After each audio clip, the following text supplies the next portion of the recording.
এদিকে ঘূর্ণিঝড় রিমালের প্রভাবে ক্ষতিগ্রস্ত বাঁধ বর্ষা মৌসুমের আগেই মেরামতের নির্দেশ দিয়েছেন প্রধানমন্ত্রী শেখ হাসিনা। পাশাপাশি সব সরকারি কর্মকর্তাদের ঝড়ে ক্ষতিগ্রস্তদের পাশে থাকার নির্দেশ দিয়েছেন তিনি। মঙ্গলবার একনেক সভায় বিশ্বব্যাংকের ঋণ ও অনুদানে রোহিঙ্গা বসতি থাকা এলাকায় বড় দুটি প্রকল্পের অনুমোদন দেওয়া হয়।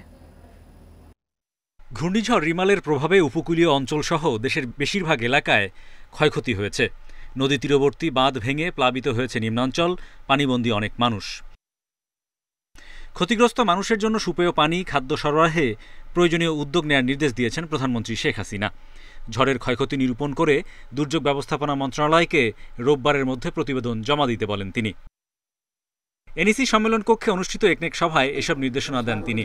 সভা শেষে সংবাদ সম্মেলনে জানানো হয়, মধ্যরাত পর্যন্ত ঘূর্ণিঝড় পরিস্থিতি তদারকি করেছেন খোদ প্রধানমন্ত্রী।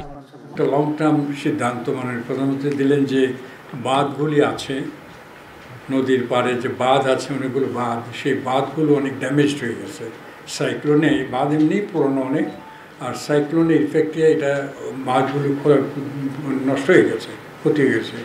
তিনি আদেশ দিলেন যে দ্রুত সম্ভব এগুলো সংস্কার করে কার্যকরী করতে হবে। বর্ষা হচ্ছে, আরও খুব কষ্ট বাড়বে মানুষের। একনেক সভায় গুচ্ছ প্রকল্প হিসেবে রোহিঙ্গা বসতি এলাকায় অবকাঠামো, বিদ্যুৎ, পরিবেশ, বন ও জলবায়ু বিষয়ক দুইটি প্রকল্প অনুমোদন হয়।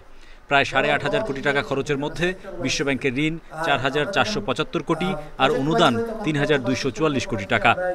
রোহিঙ্গাদের জন্য অথবা মিয়ানমারের বাস্তুচ্যুত যারা নাগরিক, যারা বাংলাদেশে আশ্রয় নিয়েছে, মাননীয় প্রধানমন্ত্রী আশ্রয় দিয়েছেন, তাদেরকে ওয়ার্ল্ড ব্যাংক যে সাহায্য দিচ্ছে সেটি হচ্ছে অনুদান এবং সেটি 1 বছরের। আর আমাদের জন্য যে প্রকল্পটি নিয়ে আছে সেটি মাল্টি ইয়ার, বহু বছর, 3 বছরে 4 বছরের প্রকল্প বাস্তবায়িত হবে। একনেক সভায় 14,337 কোটি টাকা ব্যয়ে 11টি প্রকল্পের অনুমোদন হয়, যার মধ্যে 4টি সংশোধিত প্রকল্প।